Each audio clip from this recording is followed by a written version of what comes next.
semuanya. Kali ini kita akan membahas suatu topik yang lagi hangat di masyarakat, yaitu tentang pola asuh orang tua terhadap anak tunarungu. Apakah kalian tahu anak disabilitas tunarungu? Apa ya? Menurut Kamus Besar Bahasa Indonesia, tunarungu merupakan tidak dapat mendengar. Tunarungu adalah istilah yang juga dikenal dengan sebutan tuli. Sementara itu, tuli artinya tidak bisa mendengar dan menggunakan bahasa isyarat untuk berkomunikasi. Ternyata penyebab terjadinya anak tunarungu bukan hanya faktor keturunan saja loh. Penyebab ketunarunguan dapat terjadi sebelum lahir atau disebut juga prenatal. Menurut Tribis mengemukakan 6 penyebab ketunarunguan pada anak di Amerika Serikat adalah sebagai berikut. Pertama, faktor keturunan dari salah satu atau kedua orang tua anak tersebut yang mengalami ketunarunguan.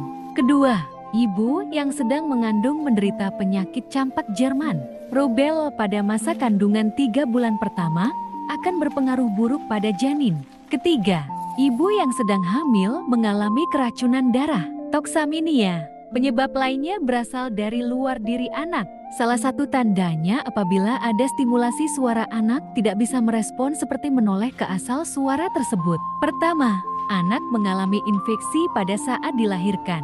Kedua, meningitis atau radang selaput otak. Ketiga, otitis media atau radang telinga bagian tengah. Bayi yang terlahir dengan kondisi tunarungu tentu akan mengalami gangguan dalam proses pertumbuhannya. Sebab, mereka tidak bisa meniru kata-kata yang dilontarkan orang lain padanya. Padahal, ini penting agar ia dapat mengenal dan belajar kata.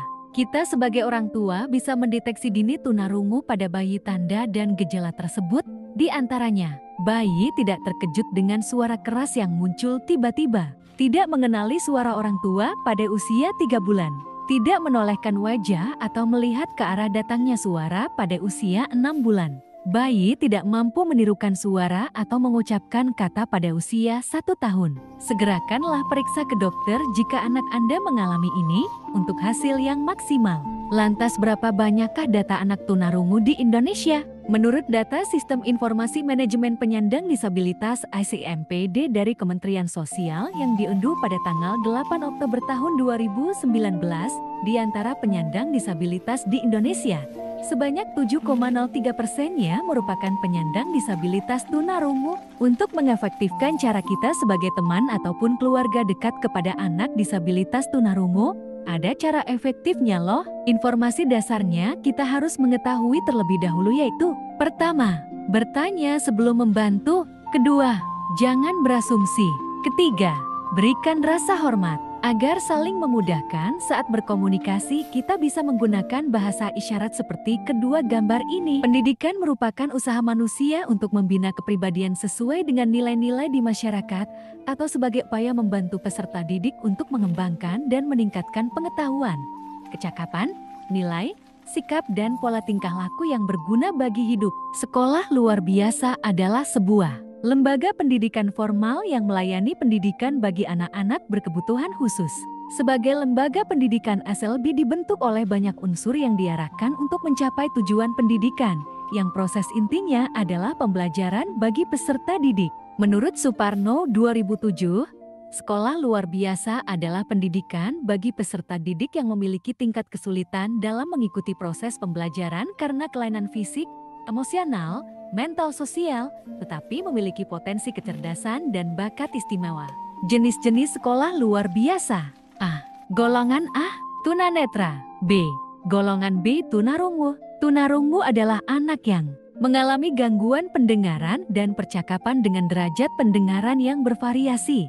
Seorang dikatakan tuli deaf apabila kehilangan kemampuan mendengar pada tingkat 70 desibel ISO atau lebih, sehingga ia tidak dapat mengerti atau menangkap serta memahami pembicaraan orang lain. Sedangkan seorang dikatakan kurang dengar hard of hearing bila kehilangan pendengaran pada 35 desibel ISO sehingga ia mengalami kesulitan memahami pembicaraan orang lain melalui pendengarannya baik tanpa maupun dengan alat bantu dengar. Para murid penyandang tunarungu akan diajarkan tentang cara berkomunikasi dengan bahasa isyarat sekaligus membaca gerakan bibir lawan bicaranya. Murid-murid penyandang tunarungu juga diajarkan menggunakan alat bantu pendengaran. Pola asuh orang tua terhadap anak tunarungu. Orang tua merupakan sumber pendidikan pertama dan utama dalam pengasuhan anak dalam keluarganya. Terutama bagi orang tua yang memiliki anak tunarungu, mengasuh anak tunarungu tidaklah sama seperti mengasuh anak normal lainnya. Karena anak tunarungu memiliki kemampuan yang terbatas terutama. Pengasuhan orang tua terhadap anak tunarungu sangat dibutuhkan dalam setiap aspek kehidupan baik secara fisik, psikis maupun sosial. Anak tunarungu akan mengutamakan indera penglihatannya dalam berkomunikasi dengan lawan bicaranya dibandingkan dengan indera pendengarannya. Terhambatnya kemampuan bahasa yang dialami anak tunarungu berimplikasi pada kebutuhan khusus mereka untuk mengembangkan kemampuan bahasa dengan metode. Jika pengasuhan orang tua terhadap anak tunarungu dikakukan secara maksimal, maka perkembangan dan pertumbuhan pada anak mengalami kemajuan sesuai dengan kemampuan anak tersebut.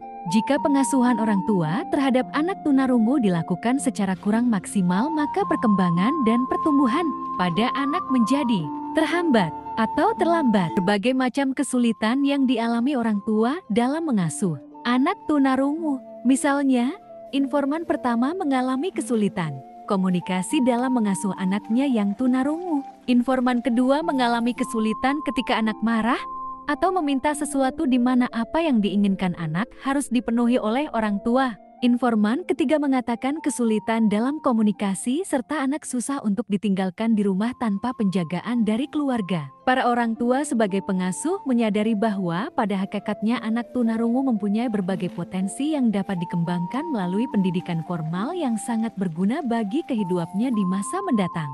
Dengan kesadaran yang dimiliki oleh orang tua, anak tunarungu dapat berkembang secara maksimal sesuai dengan kemampuannya. Usaha-usaha yang dilakukan oleh orang tua dalam mengasuh anaknya yang tunarungu diantaranya: A. Mengasuh anak tunarungu seperti mengasuh anak yang mendengar. Maksudnya orang tua bersikap sama terhadap anak-anaknya. Adapun caranya bisa berbeda disesuaikan dengan kondisi dan kemampuan anak tunarungu. B. Melibatkan anak tunarungu dalam kegiatan keluarga. Tidak mengasingkan anak tunarungu. Mengasuh anak tunarungu tidaklah sama seperti mengasuh anak normal lainnya, karena anak tunarungu memiliki kemampuan yang terbatas, terutama pada pendengarannya. Kesulitan yang sering dialami oleh orang tua yang memiliki anak tunarungu adalah egosentrisme yang melebihi anak normal. Mereka lebih mudah marah dan cepat tersinggung dan ketergantungan terhadap orang lain. Hal ini sesuai dengan karakteristik anak tunarungu yang diungkapkan oleh Hari Tinggi Sujati Somantri. Before closing, Allah menciptakan manusia dengan sebaik-baiknya. Kita semua adalah tanah yang diizinkan dan diridainya diberi nyawa, jangan dibedakan-bedakan ya. Lagi pula mereka sangat istimewa bukan berbeda.